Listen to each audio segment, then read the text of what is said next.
Well, it's been a really busy week here on the Snowstead. I actually got a lot done. I got water hooked up to the house, which meant that I could finally install the dishwasher. It's the first time having a dishwasher in years, which also meant I could install the washer and the dryer. So that was kind of a big deal. But it got me thinking that now we're comfortable in the house during winter time.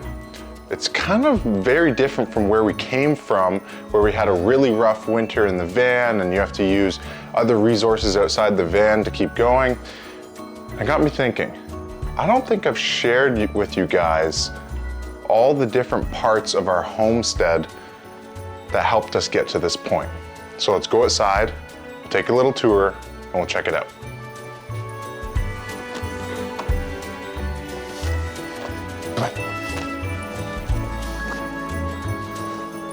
So obviously the biggest part of our homestead would be our tiny home we're building. But if you want to watch a little bit of a tour of that, you can check it out here. For now, I want to show you the outbuildings that we're using here on our homestead. Let's take a look.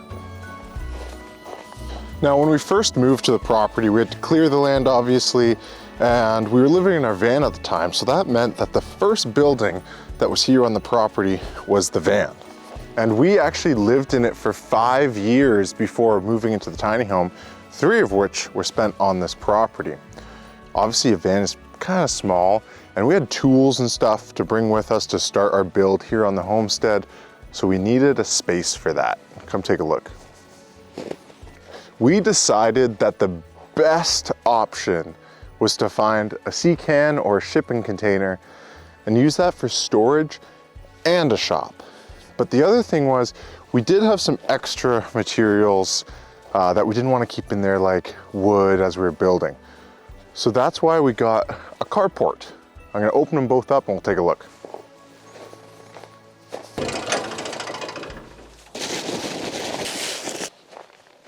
So what I did was I cleared all the trees and land around here.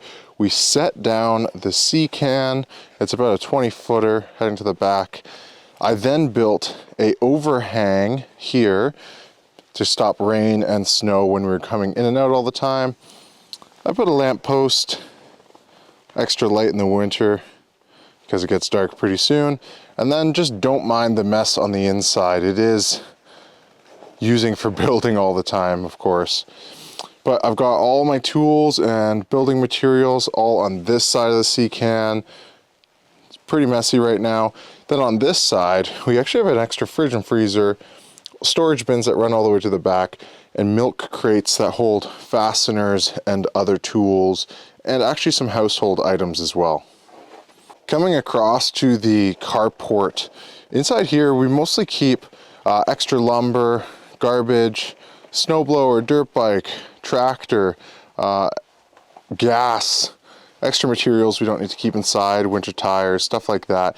And this really comes in handy.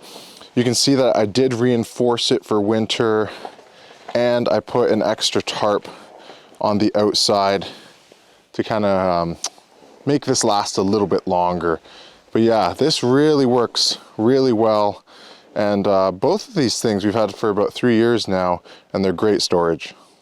Probably the 2 biggest components to our homestead is behind me here. One being our off-grid washroom, but the other is actually our well. That was the most important thing that we could have put on our property here. It's one of the first things we did, and we spent a lot of money on it too, because drilling a well isn't cheap. We went about 100 feet down and we have a lot of water, which we're very fortunate about. And that's a big component of our homestead. The next one that I mentioned was this washroom here, our off-grid washroom we call it, our bathhouse. And that's got us through this past winter and the past 2 years of living in the van a lot more comfortably. Our bathhouse was funny enough to be our first attempt at a tiny home because it's about 10 feet long by 5 feet wide. It is completely solar powered on the top. I still have to clear the snow today. It's got water in the ground. Over there, there's a big tank, a cistern that I put in the ground where I'd pump water from the well and put it in there because we didn't have power all the time. And then it would 12-volt system would pump it up into the bathhouse here. And yeah, it's got windows, door, heating, cooling, everything. So let's take a look on the inside. The inside is fairly simple. You can see here right away we have a large mirror over a vanity that I built just out of extra wood with extra storage. We have a sink with lots of running water. And the nice thing is that we have hot water too. So we have basically one of those propane camp stoves that allow you to get hot water, and I hooked them up on the inside with a vent. So it feeds our sink here, it feeds our clawfoot tub shower, which because I'm tall, I had to build it higher up here, and I put in an extra window just to make it comfortable. Yeah, no, it's very, very comfortable in here.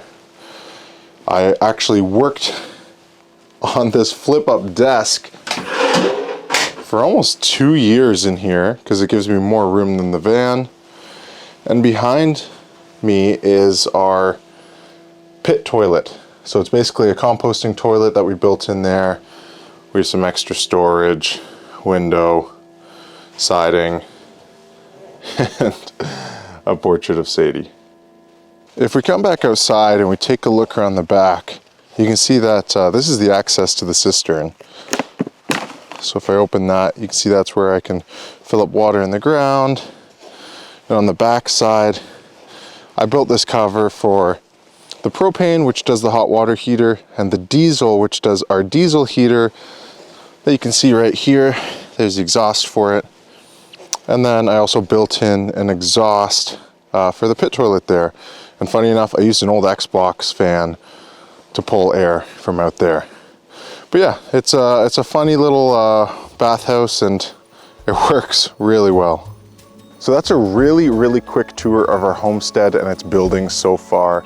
Make sure you comment below and let me know if you want to see things like more details on how I did the power and water system in the bathhouse.